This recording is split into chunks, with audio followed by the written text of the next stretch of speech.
Naniniwala ba kayo na may nakikita ang ating mga alaga na hindi nakikita ng ating mga mata at kaya nilang makaramdam ng mga panganib na paparating? Kasi kung hindi ka naniniwala ay hayaan mong ilahad ko ang kwento ng kakaibang asong si Kiryo at pagmamayari siya ng kapitbahay naming si Mang Gusting. Isang matandang binata na kapitbahay namin. Palagi ako nasa bahay ni Mang Gusting dahil sa kanya ako iniiwanan ng aking tatay. Wala na kasi akong nanay.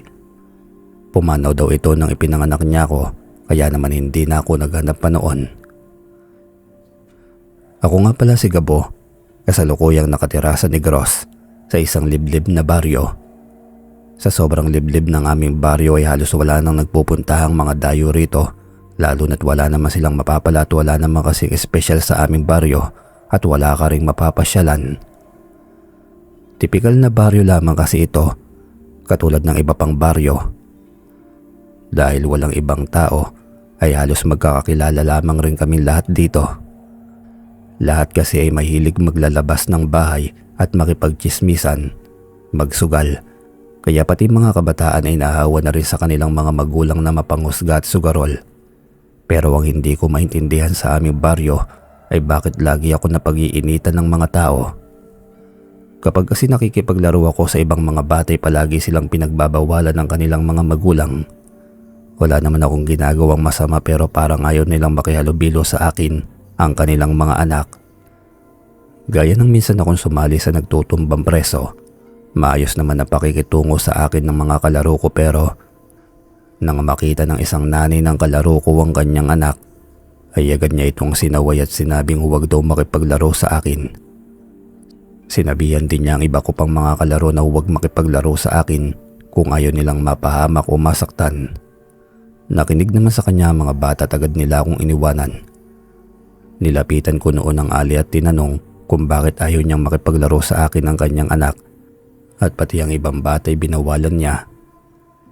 Sumagot naman ang Ali at sinabing malas daw kasi ako sa kanilang lugar at baka daw saktan ko para ang mga ibang bata. Sinabi ko naman na mabait ako at hindi ako nananakit pero hindi niya ako pinapakinggan at pagkatapos nun, tinulak pa niya ako doon. Napaupo naman ako sa lupa. Tinawanan ako ng kaniyang anak at nakitawan na rin ng iba pang mga bata. Doon na nagsimula ang madalas na panunukso sa akin ng mga bata at hindi na rin nila ako pinapasali sa kanilang mga paglalaro. Mula ng araw na yun ay wala na akong ibang naging kaibigan sa aming baryo. Lahat sila ay naging kaaway ko na. Dahil wala na akong nanay at palaging wala pang aking tatay ay palagi nila akong tinutokso na putok daw ako sa buho at napulot lamang daw ako ng aking tatay sa tae ng kalabaw. Noong umpisa palagi kong iniiyakan ng mga tagpong ganon at lagi kong takbuhan ay si Mang Gusting at palagi naman niyang pinapagaan ang aking loob. Pero kalaunan ay natuto akong lumaban at madalas na akong nakikipag-away sa tuwing tinutokso ako. Hindi ko na kasi matiis noon ang kanilang pangalipusta sa akin, pati na rin ang kanilang mga magulang at bilang isang 10 taong gulang na bata pa lamang ay napuno na rin ako. Ang una ko napatulan ay si Django.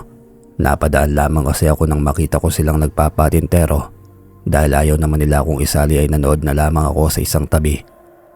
Nakita nila ako nanonood kaya naman agad-agad nila akong tinukso pero hindi ko sila pinansin pa dahil nakapokus lang ako sa panonood. Ikinagalit naman yun ni Django dahil natatalo ang grupo niya sa laro at dahil tila siyang napipikon sa hindi ko pagpansin sa kanya ay nang tatakbo na siya sa akin siya dumiretso at itinulak ako ng buong puwersa. Biglang tumawa ng malakas si Django at sinabing napaliko raw siya at pagkatapos nun ay bigla namang nagtawanan din ang mga kakampi niya pati mga kalaban. Marahan akong tumayo noon mula sa pagkakahiga at salitan ko pang ipinagpag ang aking magkabilang siko na nagasgasan gamit ang aking mga palad. Ramdam ko ang hapdi ng aking mga siko pero mas nakakaramdam ako ng galit dahil namimisikal na sila. Nang makatayo na ako ng maayos ay agad naman ako lumapit kay Django at ipinakita ang kanyang hinahanap. Makalipas naman ng ilang minuto ay dumating na ang nanay ni Django. Sinundo pala siya ng ibang bata mula sa bingguan at isinumbong na nag-aaway daw kami. Pagdating niya ay agad niya kaming pinaghiwalay ni Django at isang malutong na sampal naman ang ibinigay niya sa akin na siyang nagpatilapon sa akin at muli na naman ako napahiga sa lupa. Ikaw na bata ka. Kung mag-aasik ka ng lagim ay wag dito. Wag dito sa baryo namin. Uwi ka pa nito. Siya naman po yung nauna, hindi ako eh. Siya ang bigla na lang tumulak sa akin nung nanonood lang ako ng laro. Hindi niya ako pinakinggan sa aking paliwanag. Kumuha pa siya ng sanga ng punong kahoy at hinampas ako gamit yon. Nagtatawa na naman ang iba pang mga bata habang walang awa kong hinahampas ng ale. Bumelo na lamang ako noon at tumakbo nang mabilis patungo sa bahay ni Mang Gusting. Naghahabol ako ng hininga noon at nagulat pa siya sa aking itsura. Nagtanong siya kung anong nangyari at ikinuwento ko naman ang lahat. Sinabi niyang huwag ko na lamang daw pansinin iyon at huwag na lamang daw ako makipaglaro sa ibang mga bata. Si Kiryo na lamang daw ang aking kalaruin dahil mabait at magaling na aso raw ito. Napatingin naman ako kay Kiryo at lumapit naman siya sa akin pagkatapos ay dinilaan niya ako. At habang ginagawa yun ni Kiryo ay nagsimulang magkwento itong si Mang Gusting tungkol kay Kiryo noong tuta pa lamang ito. Dati kasing nagtatrabaho si Mang Gusting sa tubuhan at isang hapon daw ay nakatulog siya sa kubong kanyang pinagpapahingahan. Napasarap daw ang kanyang tulog at hindi niya napansin ang oras. Nagising na lamang daw siya sa uhaw at gutom, sa kanya na lamang gabi na pala. Nang gabing yun ay walang ibang kasama si Mang Gusting kundi si Kiryo at wala din namang pagkain o inumin sa kubong yun kaya kailangan talagang umuwi ni Mang Gusting. Nang gabing yun ay walang dalang flashlight o kahit na ano pang ilaw si Mang Gusting dahil hindi naman talaga siya nagpapagabi sa tubuhan. Ang tanging mayroon lamang siya ay ang kanyang panabas at ang asong si Kiryo bilang gabay sa madilim at masukal na daan. Habang naglalakad ay hindi raw maiwasan ni Mang Gusting ang matakot dahil may usap-usapan na raw noon sa aming baryo na may pag-alagalang mga aswang kapag gabi at naghahanap raw ang mga ito ng mabibiktima. Ilang sandali pang lumipas ay hindi na raw mapakali si Kiryo. Tahol daw ito ng tahol doon sa direksyon ng puno ng niyog. Dahil sa pagtahol ni Kiryo ay naging alerto daw noon si Mang Gusting at napakatindi ng kapit niya sa kanyang panabas dahil anumang oras ay maaaring sumugod sa kanyang nilalang. Habang papalapit sa puno ng niyog na yon ay may naaninag raw si Mang Gusting na figura ng isang tao. Pero nagtataka siya dahil tila ba umiilaw ang mga kulay pulang mga mata nito. Nagduda na raw si Mang Gusting dahil ang alam niya na pula ang mata ng mga aswang. Kaya raw siguro tahol ng tahol itong si Kiryo sa direksyon na yon ay dahil binabalaan siya nito sa panganib na darating. Minabuti raw ni Mang Gusting na lumiko na lamang sa sagingan dahil baka mapahamak lamang siya kung didiretso siya ron. Napansin rin niya na tumigil na sa pagtahol itong si Kiryo kaya naman nasigurado niyang ligtas na siya habang nasa sagingan. Pero nanatili pa rin siyang alerto upang hindi masorpresa ng aswang at mahirap na kasi kung hindi ka nakahanda. Nang gabing iyon ay maayos raw na nakauwi si Mang Gusting dahil na rin sa tulong ni Kiryo at mula raw noon ay hindi na siya nagpapagabi pa sa tubuhan dahil baka sa susunod ay hindi na siya swertihin pang muli. Hindi lamang yun ang mga kapaki-pakinabang na nagawa ni Kiryo, marami na rin iba pa at isa na nga ako sa nakaranas noon. Dahil nga kay Mang Gusting ako iniiwanan ni tatay, ay siya rin ang kasama ko palagi kapag kumakain. Siya ang nagluluto ng aking pagkain at nagbabayad na lamang sa kanya si tatay kapag sumusweldo ito. Isang araw ay ninais si Mang Gusting na magluto ng sinigang kaya inutusan niya akong kumuha ng kangkong doon sa may sapa. Inaya ko noon si Kiryo na samahan ako upang hindi naman ako mabato sa paglalakad. Baka kasi makalimutan kong pinapakuha pala ako ng kangkong at maglaro na lamang muli. Nang makarating ako sa sapa ay agad naman akong bumaba at kumuha ng mga dahon. Pinili ko noon ang mga matatabang sanga at mapuputi dahil iyon ang gusto ni Mang Gusting. Nang makakuha nga ako ng sapat ay umakyat na ako at nakita ko noon ang isang matandang babae na papalapit sa akin. Hindi pa man nakakalapit sa akin ang matandang babae ay hindi na magkandamayaw itong si Kiryo sa pagtahol at pag-angil. Para bang ayaw na ayaw nito sa matanda at parang gusto rin niya itong kagatin. Kaya nag-alala ko hindi para sa amin kundi para sa matanda dahil wala naman itong kalaban-laban kay Kiryo. Ano ba Kiryo? Tumigil ka nga dyan, huwag kang magpasaway. Saway ko kay Kiryo pero parang walang naririnig ito at tuloy-tuloy pa rin sa pagkahol. Habang papalapit ang matanda ay nakita kong nagbabago ang ekspresyon ng mukha niya. Kanina kasi para siyang mabait pero ngayon ay halos umuusok na ang kanyang tainga sa galit. Habang si Kiryo naman ay hindi tumitigil sa pag-angil at para bang kakagatin na niya ang matanda. Kiryo, tumigil ka na dyan, nagagalit na ang matanda o. Baka gusto mong isumbong kita kay Mang Gusting at hindi ka niya pakainin. Pagbabanta ko pero hindi pa rin niya ako pinapakinggan. Nagpatuloy lamang ito sa pag-angil at pagtahol na para bang pinagbabantaan pa niya ang matanda. Hoy bata, ano ba yung aso mo? Bakit hindi magtigil sa kakakahol? Gusto pa yata akong kagatin. Pasensya na ho lola, hindi ko rin po alam bakit siya nagsusungit at para bang agresibo siya ngayon. Mabait naman po kasi yan si Kiryo at hindi naman nangangagat yan eh. Anong sabi mo? Mabait at hindi nangangagat. Tignan mo nga at kanina pa ako inaangilan. Iyan ba yung mabait para sa'yo? Mabait po talaga si Kiryo lola. Baka hindi lang po niya kayo kakilala. Ano po bang pake niyo rito sa sapa? Wala ka ng pakialam doon. Basta bilisan mo nang umalis at baka makatay ko pa yung aso mo. Uwi ka nito habang nakatingin kay Kiryo na para bang makikipaglapangan ito. Opo, aalis na po kami ni Kiryo. Takot ko naman tugon dahil nagbabanta na ang matanda. Habang papaalis kami ni Kiryo sa sapay, nakasunod naman ng tingin ito sa amin. Para bang pinag-aaralan niya ang aming bawat kilos kaya binilisan ko pa ang paglalakad habang si Kiryo naman ay hindi na tumigil sa pagtawal hanggang sa makalayo kami. Pagdating namin sa bahay ni Mang Gusting ay agad kong ikinuwento sa kanya ang nangyari. Kilala mo ba yung matandang yon? Tanong niya sa akin. Hindi po, kanina ko nga lang po nakita yung mukha niya. Kung hindi mo kilala ay siguradong dayo lamang yan dito. Lalo na tinatahulan siya ni Kiryo. Ganun po ba? Hindi po ba wala naman dumadayo dito sa atin? Oo, wala nga dumadayo rito dahil wala naman silang mapapala sa baryo natin. Kaya mag-iingat ka kung sakaling makita at makasalubong mo yung matandang yun muli. At kung maaari ay tumakbo ka na, baka may masama siyang binabalak sa iyo dahil tinatahulan siya at inaangilan ni Kiryo. Iisa lang kasi ang ibig sabihin kapag nagkakaganyan si Kiryo. Na aswang ang kaharap niya, kagaya na lamang nung naikuwento ko sa iyo dati.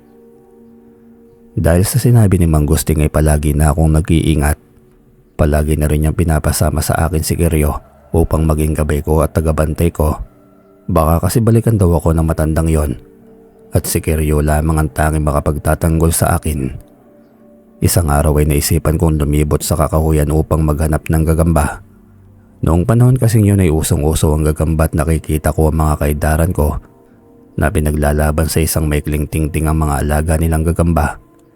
Sa kagustuhan kong mapansin nila at isali sa kanilang paglalaro ay naisipan kong kumuha rin ng gagamba upang may panlaban ako sa kanila. Dala-dala ang isang posporong walang laman na nilagyan ko ng dahon ng niyog upang maging bahay ng gagamba. Ay matyaga akong naghanap sa kakahuyan. Narinig ko kasi na dito sila nangunguha at karamihan pa ng kanilang mga nakukuha ay matatapang. Sa totoo lamang ay hindi pa ako marunong kumuha ng gagamba noon. At ang alam ko lamang ay kailangan silang hanapin sa mga dahon na nakakulubot. Dahil doon sila nagbabahay sa tuwing umaga at sa gabi naman ay nananayi sila ng kanilang bahay upang makapanghuli ng mga insekto sa kagubatan. Habang abala ko sa paghahanap ng gagambay, nakarinig ako ng mga kaluskos sa paligid. Doon na rin nagsimulang tumahol si Kiryo. Bigla ko noong naalala ang sinabi ni Mang Gusting na kapag tumatahol na si Kiryo ng ganoon ay kailangan ko nang makaalis dahil gusto ko nitong iligtas mula sa kapahamakan. Naalala ko noon ang matandang nakita ko sa sapa. Baka naroon siya sa kagubatan. Sa takot ko noon ay nagsisigaw ako at tumakbo hanggang sa makabangga ko ang ilang mga batang naghahanap rin ng gagamba. Ano ba? Tumingin ka nga sa dinadaanan mo, nang babangga ka eh. Uwi ka ni Kaloy na isang batang palaging nanunukso sa akin. May asubang kasi sa banda doon kaya tumakbo ko. Hindi ko na alam ang gagawin. Tugon ko naman pagkatapos ay nagtawanan silang tatlo. Anong aswang? Tanghaling tapat pa lang. Nananaginip ka ba? Tanong nito sa akin. Hindi totoo ang sinasabi ko. Kasi tignan mo si Kiryo, kanina pa tumatahol. At kapag tumatahol siya ng ganyan ay may aswang sa paligid. Tugon ko naman na lalo pang nagpalakas ng kanilang tawa. Tignan niyo itong si Gabo, naduduwag. Palibhasa kasi walang nanay na nagturo ng tamang asal, kaya mahilig magsinungaling. Magsama kayo ng aso mong may galis. Sambit pa ni Kaloy. Hindi ako sinungaling at huwag mo idadamay ang nanay ko kasi matagal na siyang wala. At isa pa, walang galis si Kiryo. Sigaw ko sabay tulak kay Kaloy kaya naman natumba ito. Aba, matapang ka na. Wika niya habang tumatayo at pagkatapos noon ay hinawakan ako ng dalawa niyang kasama habang siya naman ay sinusuntok ako sa tiyan. Hindi ako nakapalagnaon pero mabuti na lamang talaga't naroon si Kiryo.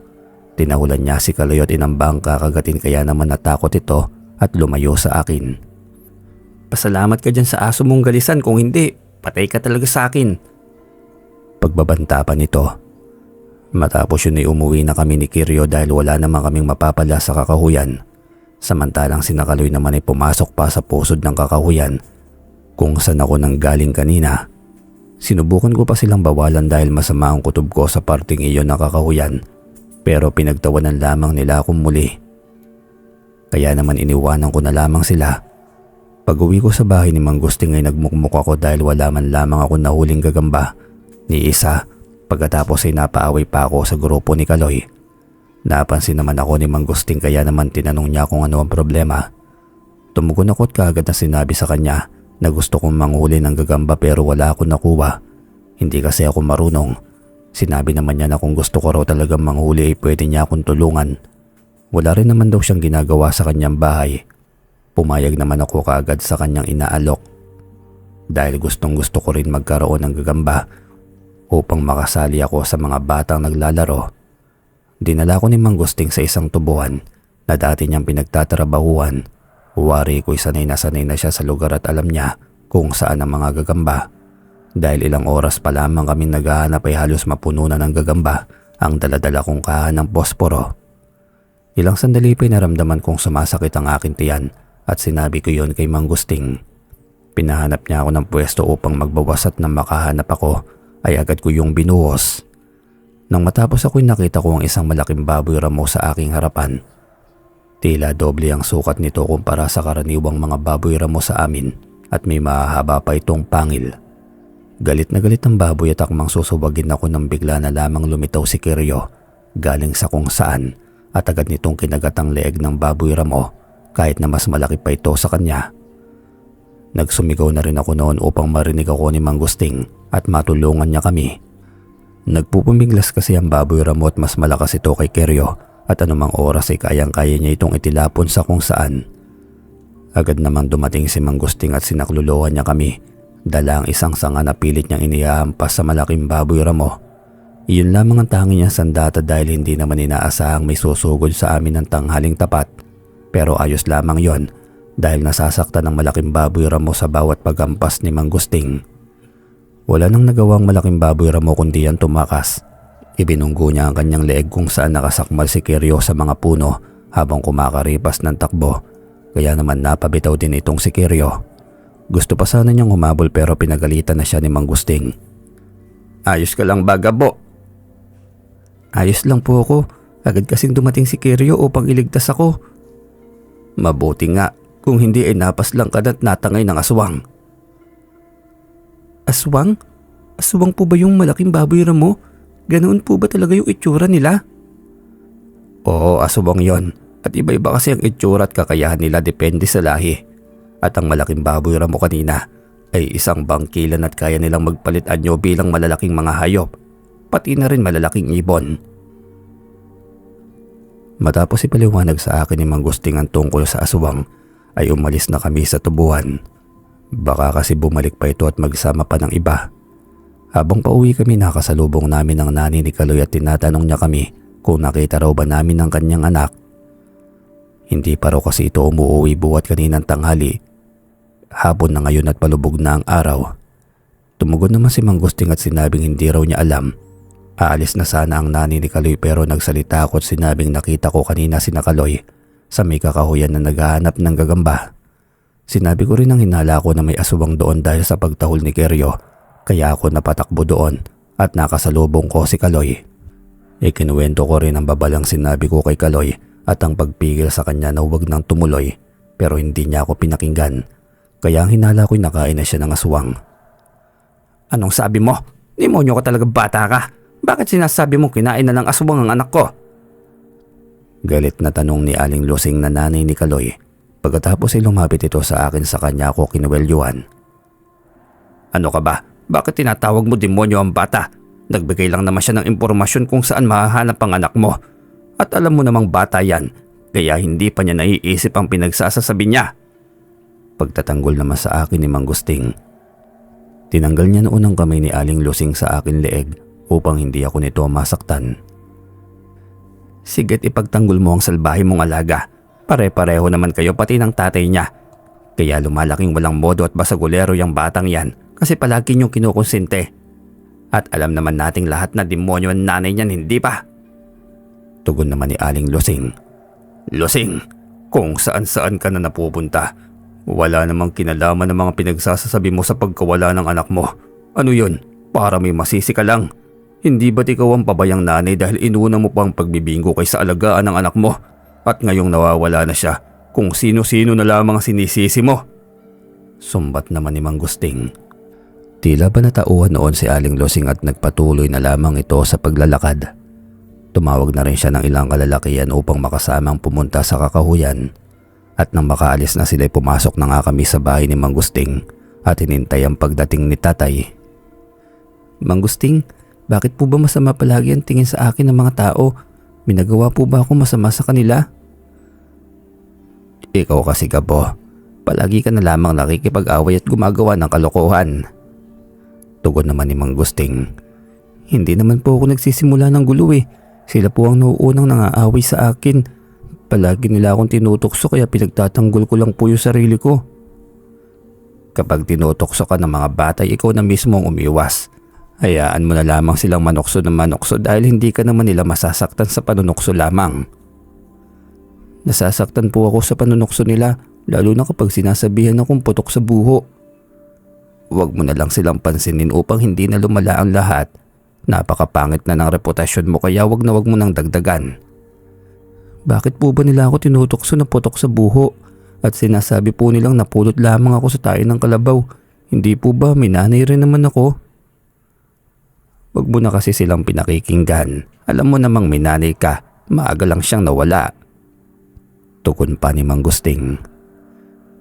Sana hindi siya nawala kaagad.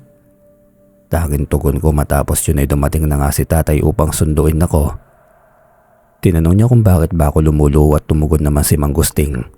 Sinabi niya ang nangyari tungkol sa paninisi sa akin ni Aling Lusing dahil nawawala si Kaloy. Nagalit noon si tatay at sinabing ginawa ko naman na makakaya ko upang pigilan sila kaya wag na akong mag-aalala. Dahil kung babalikan daw ako ni Aling Lusing ay ipagtatanggol daw niya ako mula rito. Matapos iyon ay kumain na muna kami sa bahay ni Mang Gusting bago kami umuwi ni tatay.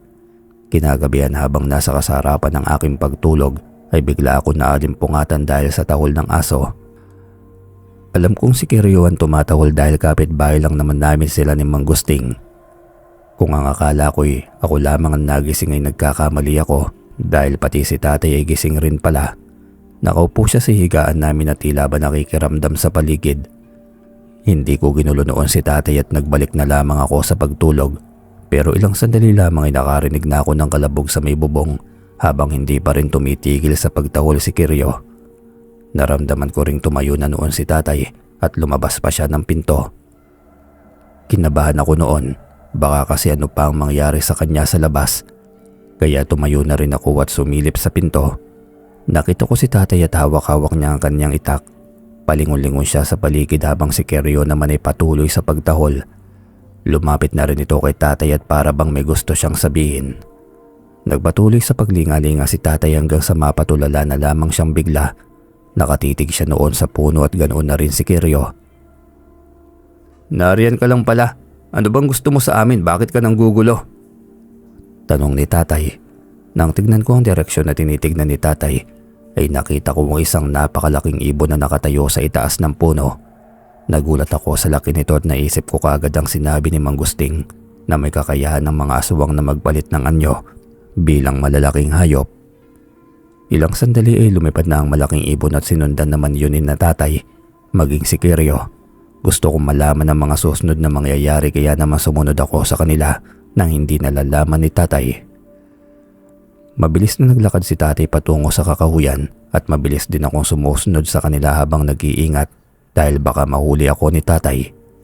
Nang gabing yun ay hindi ako natatakot kahit pa alam ko may mga aswang na maaaring gumagala sa paligid. Kampante ako noon na kaya kong iligtas ni na tatay at ni Keryo kung sakali mang may umatake sa akin. At kaya rin ayoko maiwang mag-isa sa bahay ay wala akong maihingian ng tulong doon kung sakali.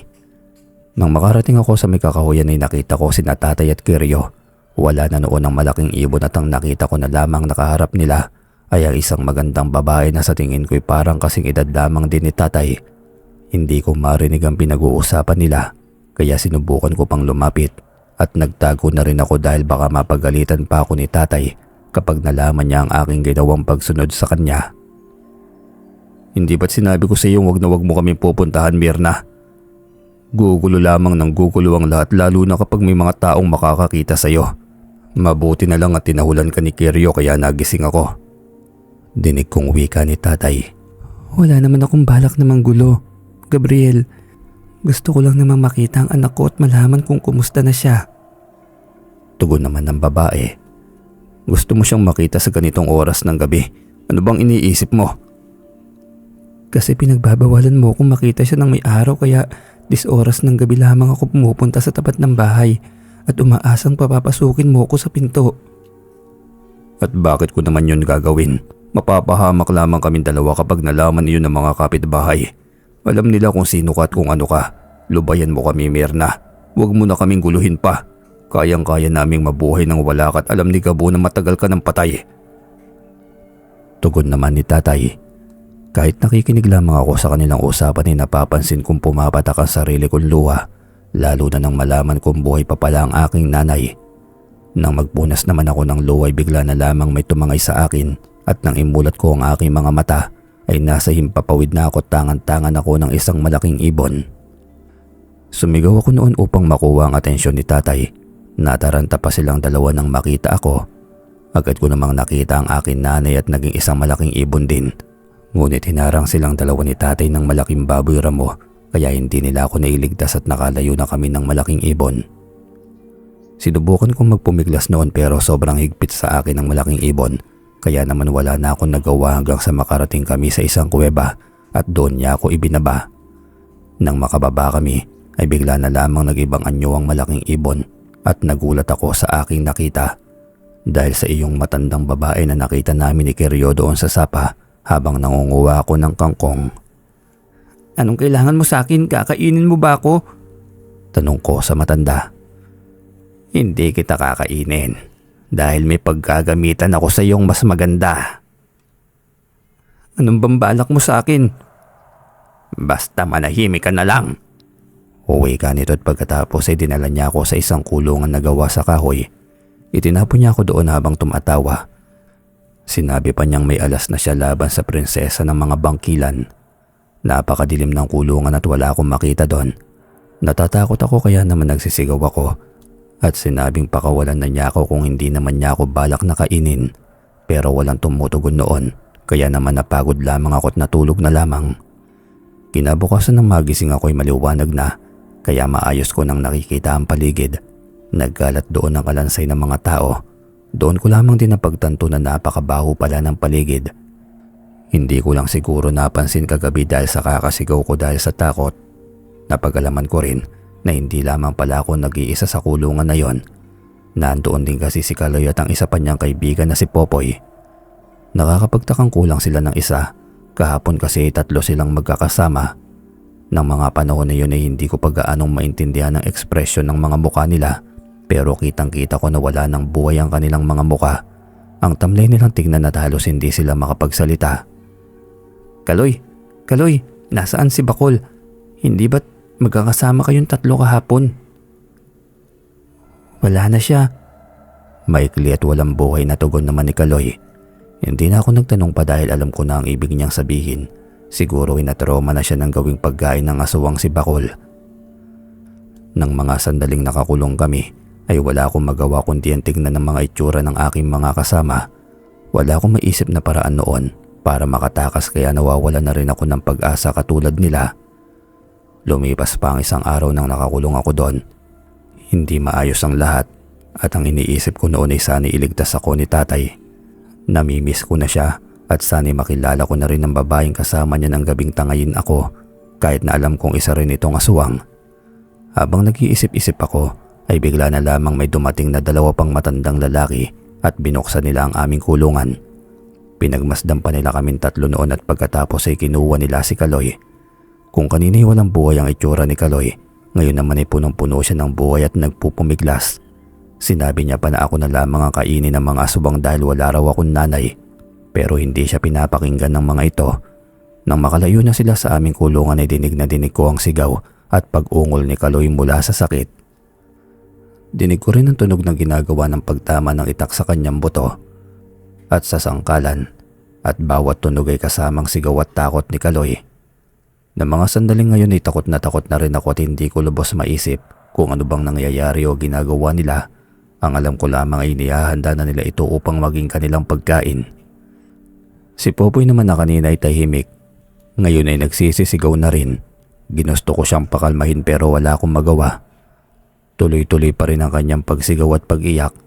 Hinahanap na rin niya ang kanyang nanay at tatay. Naaawa ko sa kanya pero mas naaawa ko kay Kaloy at kay Bakol na nauna ng naging pagkain ng mga aswang. Sana talaga'y may dumating na para mailigtas kami dahil hindi ko na talaga kaya ang ganito. Kinagabihan ay nagising ako dahil tila ba may mga nangyayaring gulo sa labas ng aming kulungan. Parang naririnig ko rin ang pagtahol ni Kiryo ng mga sandaling yon. Kaya naman kahit na madilim ay pinilit kong bumangon at umaasang naririto si tatay o kahit na si Manggusting upang iligtas ako mula sa mga nakakatakot na aswang. Ginising ko na rin noon si Popoy at sinabing may pag-asa pa kaming makaligtas. Agad naman siyang tumayo mula sa kanyang pagkakahiga at kapwa kami pumunta sa may pinto ng kulungan upang abangan ang susunod na mangyayari sa amin. Makalipas ang ilang sandali ay natahimik na rin ang lahat.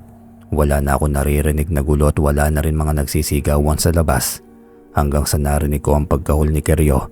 Sigurado akong siya yun dahil kabisado ko na siya. Habang palakas ng palakas ang pagkahol ni Kiryo ay lalo ako nabubuhayan ng loob at nagkakaroon ng pag-asa. Napasigaw na rin ako noon upang malaman nila ang kinalalagyan ko. Nakita ko noon sina Manggusting at Kiryo na papalapit sa akin pero hindi nila kasama si tatay. Nasaan po si tatay? Bakit po hindi nyo kasama? Mamaya na natin pag-usapan yan. Mahalagay makaalis tayo rito bago pa dumating ang iba.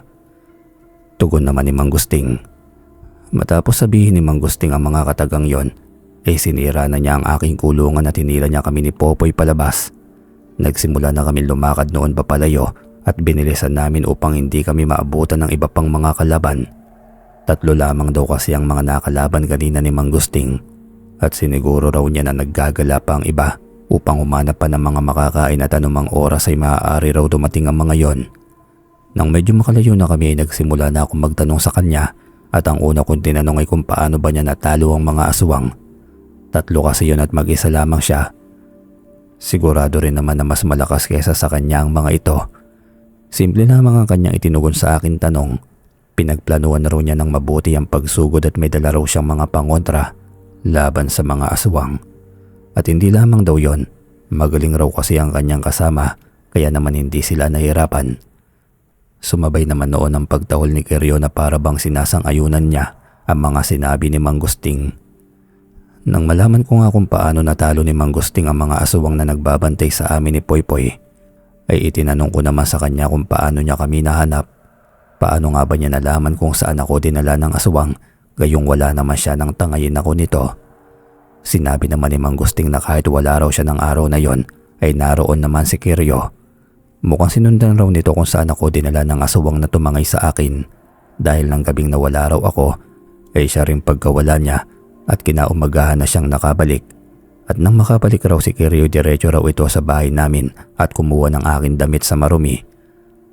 Nang magawa naman niya yun ay agad na itong ibinigay kay Manggusting. At agad raw naintindihan ni Manggusting ang ibig niyang sabihin. At dahil gahol na raw sa oras ay hindi na niya yun nasabi sa akin tatay at siya na lamang ang sumunod kay Kiryo. Nang mga sandaling yun ay nais ko pang itanong kay Manggusting ang tungkol sa akin nanay at sabihing alam ko na ang katotohanan, pero naisip kong kasama nga pala namin si Popoy at isa siya sa mga batang nang aapi sa akin.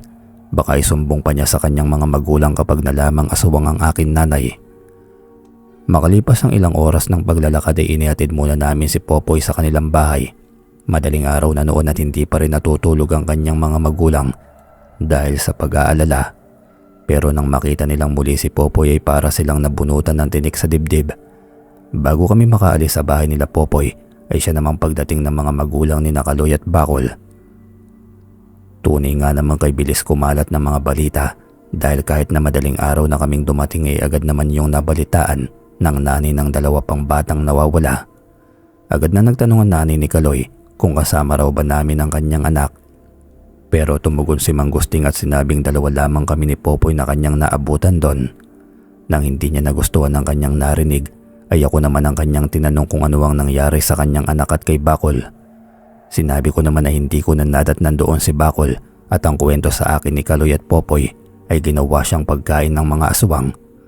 At nang ikalawang araw ko roon ay si Kaloy naman ang ginawa nilang pagkain. Biglang nagapoy sa galit ang nanay ni Kaloy nang marinig ang aking sinabi. Dapat daw ay ako na lamang ang kinain ng mga aswang dahil ako raw ang salot sa kanilang baryo. Agad naman siyang sinaway ng nanay ni Popoy at sinabing hindi ko naman kasalanan na naging pagkain ng aswang ang kanyang anak. Kasalanan niya raw yun dahil naging pabaya siya. Sumagot naman ang nanay ni Kaloy at sinabing wala raw siyang karapatang tawagin itong pabaya dahil isa rin naman ang kanyang anak sa mga nawala. Bumawi naman itong nanay ni Popoy at sinabing oo raw ay naging pabaya siya at pinagsisihan niya na raw yon noong mawala ang kanyang anak at ngayon nakabalik na daw ito ng buhay ay hindi na niya uulitin ang kanyang pagkakamali. Hindi raw dapat sa akin isisi ang lahat dahil unang-una ay wala naman daw akong kinalaman sa pagkawala ng kanilang anak. Binalaan ko pa nga raw sila noon na huwag tumuloy at magkaiba raw ang paraan ng pagkakawala ko at ng kanilang mga anak. Sinabi naman ng nanay ni Kaloy na alam daw ng lahat na ako ang dapat sisihin dahil sa akin nanay. Pero hindi na nito natuloy ang sasabihin dahil pinigilan siya ng nanay ni Popoy at ng nanay ni Bakol at sinabing hindi na raw nila dapat pang banggitin ang bagay na yon dahil matagal na panahon na rin daw ang lumipas. Pero hindi pa rin ito nagpapigil at nasabing huwag matakot dahil nangyari na ang lahat. Hindi na raw sila nito mapoprotektahan dahil wala na raw ang kanilang mga anak. Dahil kahit tinutupad daw nito ang kanyang pangako ay hindi matatangay ng mga aswang ang kanilang mga anak. Tila ba nagkakaintindihan ng tatlo, pati na rin si Mang Gusting pero ako'y walang kaalam-alam sa kanilang pinag-uusapan. Habang abala sa pag-uusap ang tatlo, ay sinabihan ako ni Mang Gusting na umalis na kami para hindi na ako mapag-initan pa. Kaya naman lumakad na kami noon, pauwi na at pabalik na kami sa kanyang bahay. Nang nakita ko si tatay pati na rin ang babaeng hinihinala kong aking nanay. Nandito na pala kayo sa bahay ko. Mabuti na lamang at may dala akong balita para sa inyong dalawa. Nailigtas ko na ang inyong anak sa tulong ni Kiryo. Nagulat naman ang dalawa nang makita ko at sabay pa silang napatakbo upang ako'y yakapin. Kumusta ka, Gabo? Sinaktan ka ba nila? May masakit ba sa'yo? Nagugutom ka ba? Mga katanungan ni tatay. Ayos lang po ako, tay, pero nagugutom na ako kasi hindi po nila ako pinapakain. Sunod naman lumapit sa akin ang babae. Maluha-luha niya pa akong kinausap at agad siyang humingi sa akin ng patawad dahil nadamay ako sa kanilang gulo. Tinanong ko naman kung ano ba ang kanilang tinutukoy dahil kanina pa ako nalilito sa lahat ng mga nagaganap. Simula pa noong nag-uusap ang mga nanay ni Kaloy at Bakol at Popoy. Anak, hayaan mong ipaliwanag ko sa iyo ang lahat-lahat simula sa umpisa upang hindi ka malito. Nagsimula ang lahat noong naligaw ako sa kabundukan. Bata pa ako noon kaya naman hindi ko alam ang aking gagawin. Inutusan lang kasi ako mangahoy noon ng iyong lolo. Uwi ka ni tatay. At doon ko naman nakilalang yung tatay. Magkasing edad lang kami noon kaya nagkasundo kami at tinulungan ko naman siya makabalik sa kanilang bahay. Segunda naman ng babae. Mula ng araw na yun ay naging magkaibigan na kami hanggang sa magbinata na ako at magdalaga naman siya. Pero hindi na lamang pala pagkakaibigan ang namuo noon sa aming dalawa. Dahil unti-unti na pala kami nahuhulog sa isa't isa. Dagdag pa ng aking ama. Nang mga panahon na yon ay laganap ang pag-atake o pambibiktima ng mga aswang dito sa inyong baryo. Ako naman noon ay isang antingero na lumalaban sa mga aswang at napadpad lamang ako sa baryong ito upang paslangin ang hari ng mga bangkilan dahil kapag nawala siya ay matatakot ng sumugod ang kanyang mga alagad. Pagsingit naman ni Mang Gusting. Hindi nagtagal, ang pagkakaibigan namin ni Myrna ay naging pag-iibigan. Naging magkasintahan kami't naging mag-asawa na rin. Makalipas lamang ang ilang buwan ay nagbunga yon. At ikaw yun, Gibo. Ikaw ang tinutukoy ko. Uwi ka naman ni tatay. Pero nagkaroon ng malaking problema. Nang maipanganak kita'y nagsipagsuguran ng mga aswang dito sa baryo. Kabilugan kasi iyon ng buwan at matagal na nilang binabalak na sakupin ang baryong ito para gawing aswang ang lahat ng mga tao. Alam ko yun dahil isa rin akong aswang at ama ko ang hari ng aming lahi. Salaysay naman ni nanay. Hindi ko naman hinayaang mangyari ang bagay na yon. At dahil sinabihan ako ni Myrna kung ano ang plano ng mga aswang, ay naghanda ako at humingi ng tulong sa taong bayan. Kaya naman hindi nagtagumpay ang mga aswang at napaslang ko ng gabing yun ang hari nila. Pero nalaman din ng mga tao na isa palang aswang si Myrna at anak pala siya ng hari. Kaya naman binalak nila siyang paslangin pero pinigilan sila ni Gabriel. At sinabi ko rin na kung hindi dahil sa kanya ay hindi namin matatalo ang mga kalabang aswang. Kaya naman pabayaan na nila siya at magpasalamat pa sa kanya ngunit matigas ang ulo ng mga tao. Salaysay ni Mang Gusting. Nang mga sandaling yun ay naisip kong hindi talaga ako nababagay sa mga tao. Kaya napagdesisyonan kong lumayo. Sabi ko rin sa mga tao na ako ang papalit sa trono ng aking ama kaya naman hanggat ako ang namumuno sa amin ay hindi ko nahahayaan ang aking mga kalahi na guluhin ng baryong ito. Basta't wag lang nilang babanggitin sa aking anak ang tungkol sa akin. Dahil kung mangyayari yun ay ako na mismo ang lilipol sa kanila. At mula noon hindi na ako nagpakita sa mga tao. Pero gabi-gabi akong bumibisita upang makita ka, Gabo. Ayos na sa akin yun kahit hindi mo alam kung sino o ano ako. Ang importante lang sa akin ay malamang ayos ka lang. Madamdaming salaysay ng aking inay. Dahil sa pinagtagpi-tagpi nilang kwento ay nalaman ko ang totoo. Nalaman ko rin na nagsisinungaling lamang sa akin si Mang Gusting sa kwento niya tungkol kay Keryo dahil hindi naman talaga siya nagtrabaho sa tubuan. Pero ipinaliwanag niya rin kung ano talaga si Keryo. Si Keryo daw ay isang asong gubat at may lahi rin daw itong sigbin.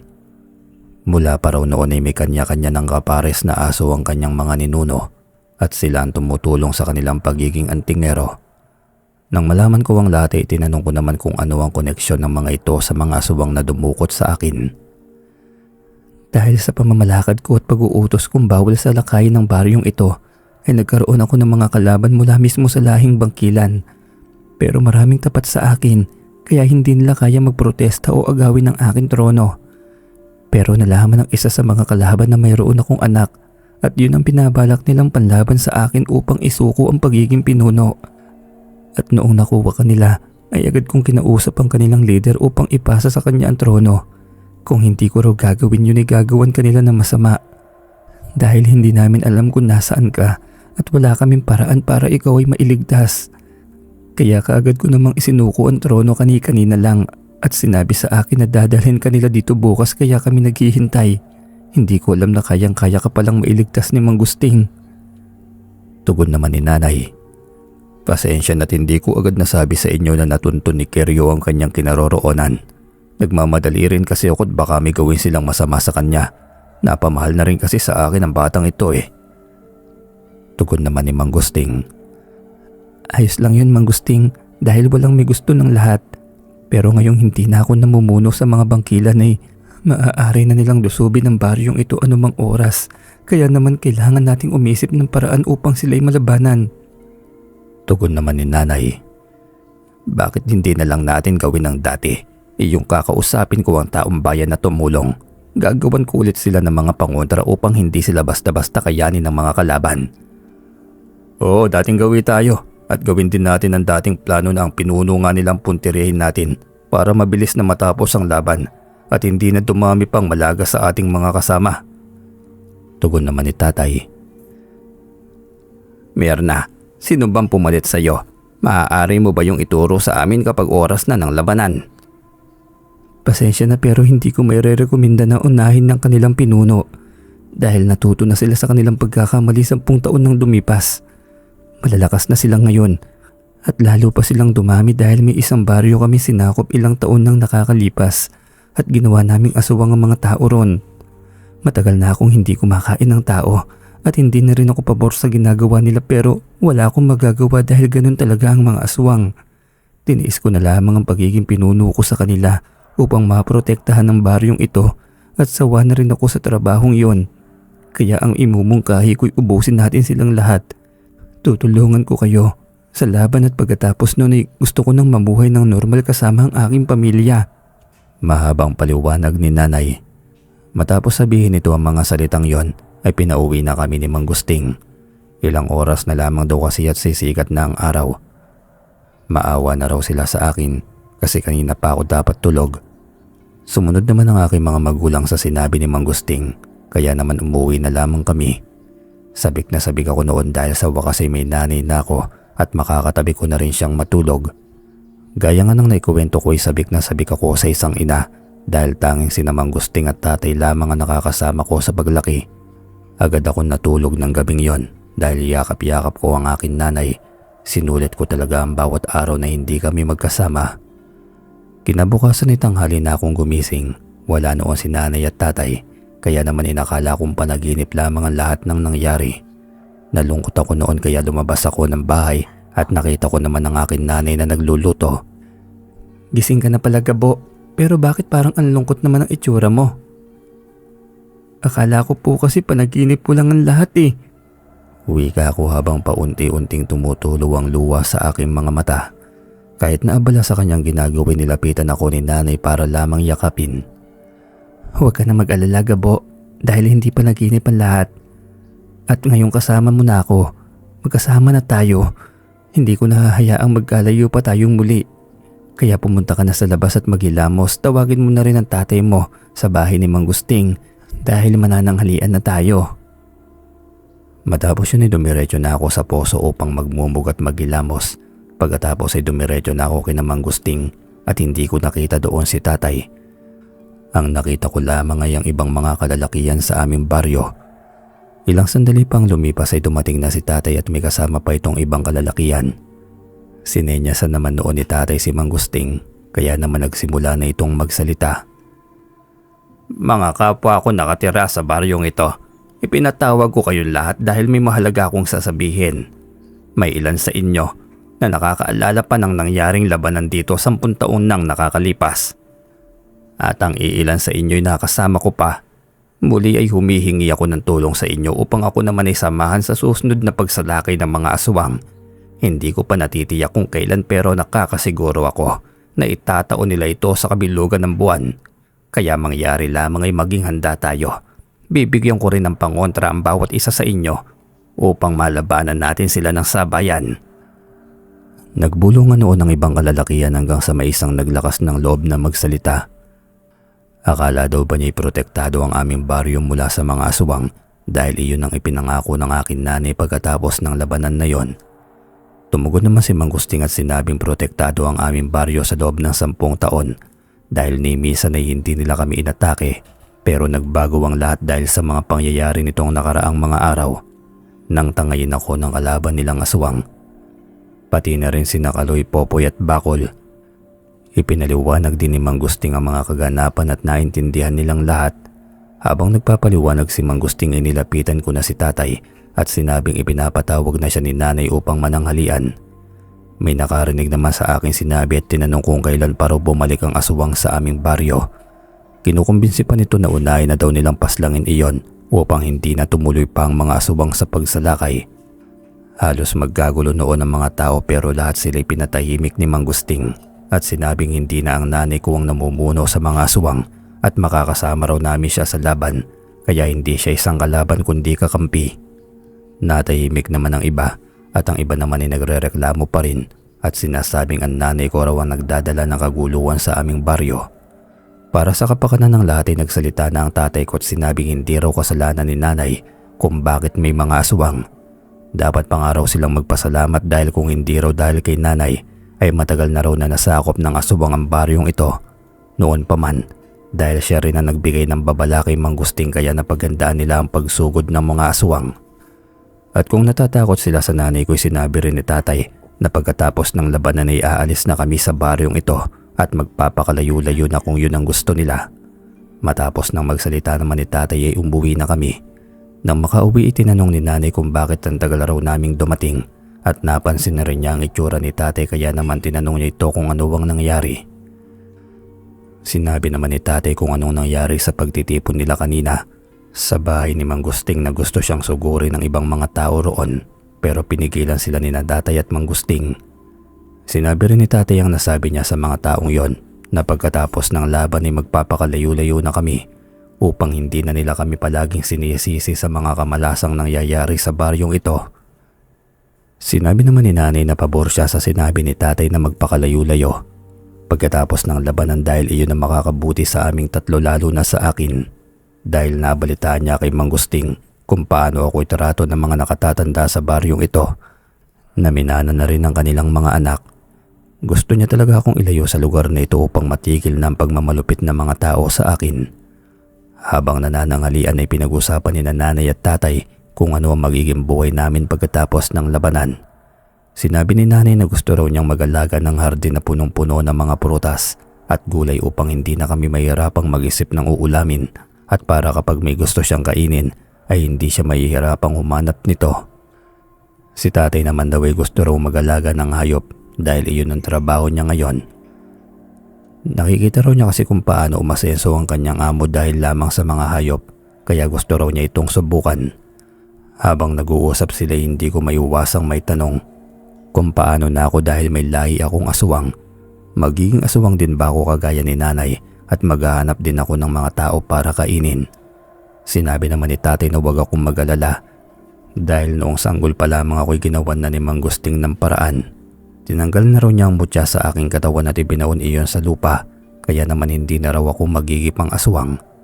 Kahit na hindi ko gaanong maintindihan ang sinabi ni tatay ay naggalak pa rin ako dahil hindi na ako magiging isang ganap na aswang. Lumipas ang ilang mga araw at naging maayos naman ang lahat. Mas naging masigla ako dahil kasama ko na si nanay kahit na minsan ay minamata kami ng aming mga kapitbahay. Si tatay naman ay hindi na pumasok sa kanyang trabaho. Nagpaalam na siya noon sa kanyang amo at sinabing hindi na siya babalik. Kaya naman tumutulong na lamang siya kay Mang Gusting na gumawa ng mga pangontra sa aswang. At nang matapos na nila ito ay nagpatawag muli sila ng pagpupulong at ibinahagi ang mga pangontra. Itinuro na rin ni Mang Gusting lalo na sa mga baguhan kung paano gumagana ang mga yon. At nang alam na ng mga ito ang gagawin, ay pinauwi na sila ni Mang Gusting at sinabihang magtipon-tipon sa kanyang bahay kapag dumating na ang kabilugan ng buwan. Paglubog ng araw ay hindi na magkamayaw sa pag-alulong itong si Kiryo.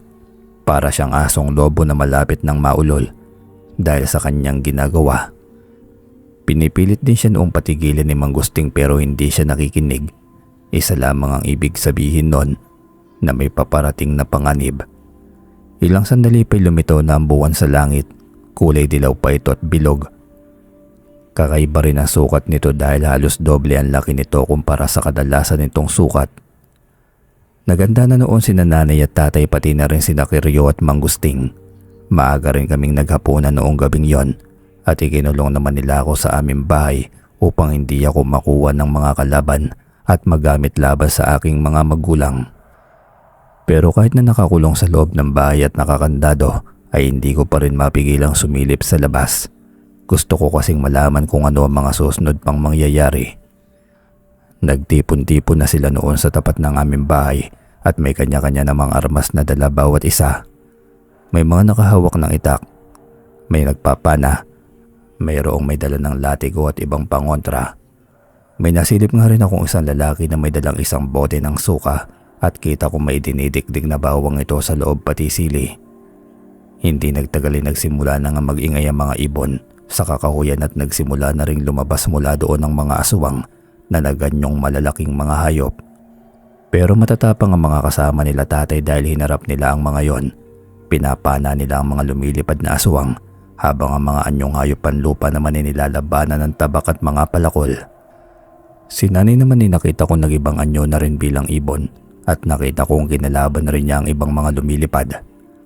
Parang hindi ako nakakulong noon dahil nakikita ko ang buong pangyayari hanggang sa napansin ako ng mga kalaban at nagtakbuhan sila patungo sa bahay. Pero hindi yun hinayaan ng aking mga magulang dahil pinigilan nila ang mga kalaban na nagtangkan lumapit sa akin. Nakita kong sugatan ng mga sandaling yon si tatay pero kinakaya niya pa ring makipaglaban. Habang tumatagal ang laban ay dumarami ang mga napipinsala. Maraming mga aswang ang napaslang nila at marami ring tao ang nasugatan at hindi na makalaban. Pero walang basta-bastang sumusuko at pinipilit pa rin nilang makipaglaban hanggang sa kanilang makakaya. Kahit nga sina Kiryo at Manggusting ay masigla pa rin nakikipaglaban, pinagtutulungan nila ang kung sino mang nakakaharap nila at agad nila itong natatalo. Hindi na nagtagal noon ang laban at nakita ko rin noon ang malaking ibon na tumangay sa akin na siyang matandang lumapit sa amin ni Kiryo noong pumunta kami ng Sapa. Kinakalaban siya noon ng akin nanay habang nasa himpapawid silang dalawa. Tinutulungan rin ni tatay si nanay. Kinuha kasi niya ang pana ng kasamahan niyang hindi na makalaban at ito ang ginagamit niya upang tulungan si nanay hanggang sa matalo nga nilang dalawang matandang aswang. Kakaunti na lamang ang kalaban noon at mabilis na lamang nilang inubos ang mga yon. Matapos yun ay nagtulong-tulong na silang lahat upang gamutin ang mga sugatan. May landing namatay pero hindi naman kasi yun may iwasan. Wala namang nagsisihan at ang importante ay nanalo ang mga tao sa labang yon at naubos na nila ang aswang kaya wala nang kasunod. Matapos ang labanan ay umalis na kami sa baryo. Mukhang hindi talaga kami nababagay sa baryong yon dahil ayaw ng mga tao sa aming dalawa ni nanay. Iminungkahi noon ni Manggusting na tumira na lamang kami sa dati niyang tahanan doon sa may paanan ng bundok. Malayo sa mga taong mapanghusga at mapangapi. Wala naman daw magbabawal sa amin doon dahil pagmamay-ari ni Manggusting ang lupa. Ipinasama na nga rin pala sa amin ni Manggusting si Kiryo upang may makatuwang naman kami at makasama sa aming pagbabagong buhay. Ngayon nakakasigurado na raw kasi siyang payapa na ang baryo ay pwede na siyang mamahinga. Kaunting panahon na lamang daw kasi ang natitira sa kanyang buhay at wala na siyang mapag-iiwanan kay Kiryo. Kapag nangyari yon, kaya maaga pa raw ipinapaubaya niya na ito sa amin. Isa pa'y napamahal na rin kasi ito sa amin ni tatay. Naging maayos naman ang pagtira namin sa bundok. Doon ay nagtayo kami ng hardin at nagtanim ng sari-saring gulay upang hindi na namin problemahin pa pang araw-araw na ulam. Sa tulong pa rin ni Manggusting ay nakapag-alaga kami ng iba't ibang mga hayop, mga kambing, manok at baboy na nagsimula lamang sa isang pares at ngayon ay napakarami na nila. Tunay nga napakayuwaga ng buhay. Parang kailan lang noong nangarap ako ng buong pamilya pero ngayon ay natatamasa ko na. Hindi lang yon, napakasaya pa naming namumuhay sa kasaganaan. Tungkol naman kay Kiryo, nakasama pa namin siya ng ilang taon at nagampun pa kami ng isang tao upang pati siya ay magkaroon din ng pamilya.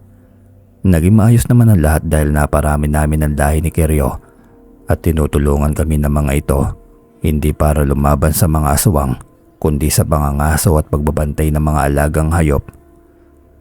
Tunay nga napakagaling ng lahi ni Kiryo at hanggang ngayon ay hindi ko siya makakalimutan. Kahit ilang salin lahi na niyang nadatnan ko. Hanggang dito na lamang po ang aking kwento at maraming salamat sa pagpili upang basahin